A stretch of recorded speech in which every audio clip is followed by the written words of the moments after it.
I'm going to tell you a story about how and why the work matters. The work that you might not think is making a difference or getting results, why it matters. And Joel Farrell here, founder of Strive 25.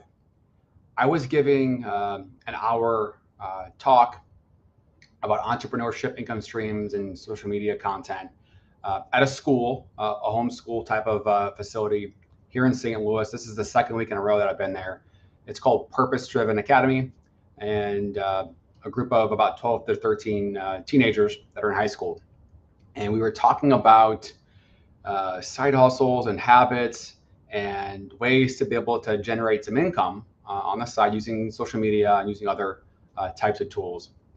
And we were going around the room talking about different examples of things that people wanted to focus on. And one person wants to be in the barber world and cut hair. Another person wants to build websites. Another person wants to create content about fashion and various examples. And some people didn't know what they wanted to do. They were just trying to learn. And so as we were going through some different examples, one of the kids was kind of blanking about maybe a topic or a niche that they wanted to talk more about or learn more about. And Ryan, who's one of the owners of the academy, was kind of hinting, hey, so-and-so, what about your clothing stuff? And this young gentleman, I could tell was a little bit, I don't want to use the word shy, but hesitant on really talking about it. And as we kind of dug in a little deeper, he had been creating clothing apparel for 3 years and hit a point where he was struggling to get the growth that he wanted to. And I could just tell that he was frustrated. I could tell that maybe it's disappointing and just wasn't wanting to really put it out there because he felt like he was failing, is what my take on the situation was. And so, okay, so we talked about it. He's still hesitant of sharing too much. And then I rerouted the conversation and to try to connect some other dots and maybe create a new framework of how to look at things. And so I asked the question, who is playing any sports? And one of the girls talked about how she was playing softball in a rec league. And, they have a team name and a logo and whatnot.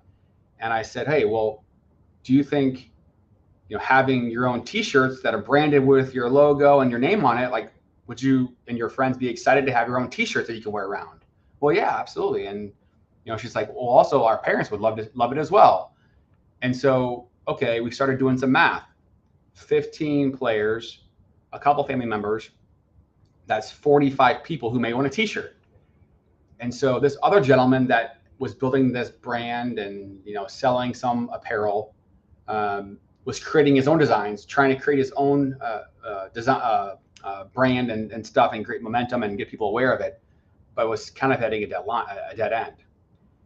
And in the moments of the discussion, well, so-and-so, could you create some t-shirts for this team with their apparel and the team name and names? Well, yeah, we could do that. We started doing the math on it, and we kind of drilled down to, if you're trying to redirect or launch something more about the business, what if you could just make $1 a profit on this round of a project? Would that be something that would make sense to try to get some momentum and get your name back out there? And so we kind of did the math. 45 people, obviously a lot of hours of doing the work and math. And okay, so 45 shirts, let's just say you make a $1 on it, that's $45. Maybe doesn't seem like a lot of money, but then what happens next? Those girls are wearing their shirts that are branded with their team and their last names on there, or whatever, their funny name, or whatever they want to put on there. And then the next team sees it, and the next team sees it, and then they're going to want the same thing. And then you may be able to charge more money and make more profit and so on and so forth. And, I could tell the wheels were turning for this young gentleman. He was still hesitant and really showing too much emotion or excitement about it. But the girl was excited about the idea of having t-shirts, and we're all just helping each other and collaborating and sharing ideas. But what was interesting about it is that, Alex Hormozi talks about the work, right? The work is important, but the work also works on you. The work changes you. When you put it in the work over a long period of time, that work and the consistency of it It changes who you are. It changes your confidence level. It changes opportunities that may open by being able to have those skills, even though you may not realize it. And so in the moment, I said, I can tell you're frustrated. I could tell you're not excited. I could tell that maybe you're disappointed that you haven't gotten the results so far. But you've been doing this for 3 years. 3 years, and you made a certain amount of dollars on this. But guess what? That work mattered. That work mattered definitively.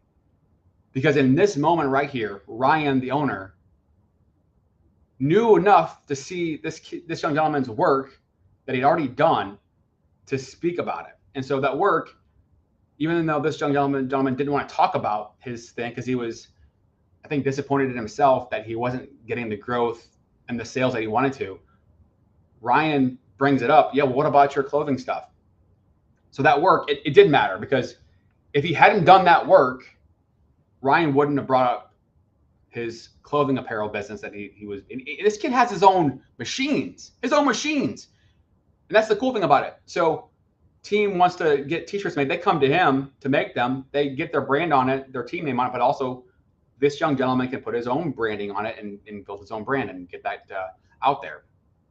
So the work matters. If he hadn't put the work in, Ryan wouldn't have brought it up, wouldn't have connected the dots, and we wouldn't have connected this opportunity to maybe go into a different lane. Instead of building his own brand of his own shirts or clothing wear that's branded by him, it's a different lane of revenue where he can make something for people who need it. And again, a business is all about solving a problem. It's all about finding people who need help in their certain niches.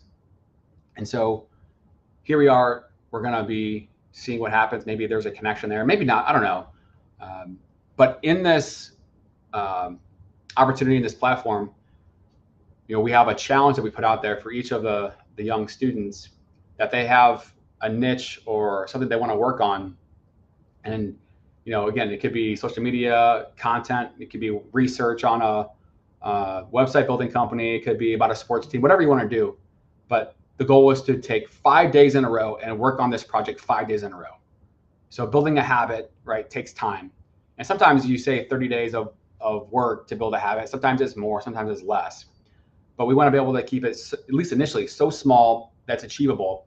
So I challenge them to work on whatever project that they want to work on outside of school for 5 days in a row and document that they did it each day. So it could be, hey, I researched this thing on day 1. I wrote a paragraph on day 2. I put a video on day 3. I read an article on, like, whatever it is, just document that you did something on that project. And then again, kind of piggybacking off of Atomic Habits, the 2-minute rule. James Clear talks about how it just takes 2 minutes to keep a habit going. It takes 2 minutes to not break the chain. Because if you break the chain and miss a day, sometimes you have to go all the way back to the beginning to rebuild the new habit and ingrain this new thing in your life into your subconscious. So that's the challenge. They don't have to do it if they don't want to.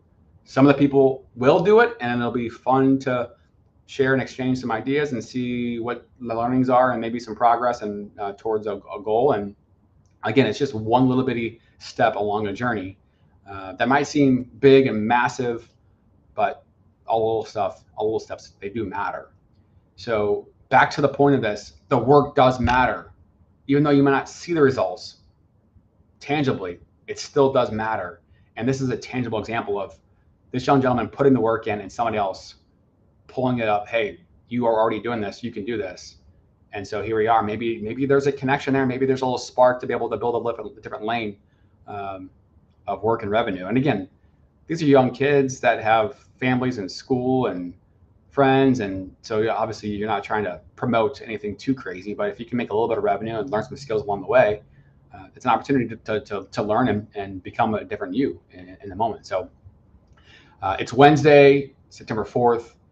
I'll be going back next week to continue some of these discussions about entrepreneurship and income streams. And these will be continuing to do these things in this location for a period of time. And so if you have any questions on income streams, any questions about entrepreneurship, any questions about social media, please let us know and we'll reach back out.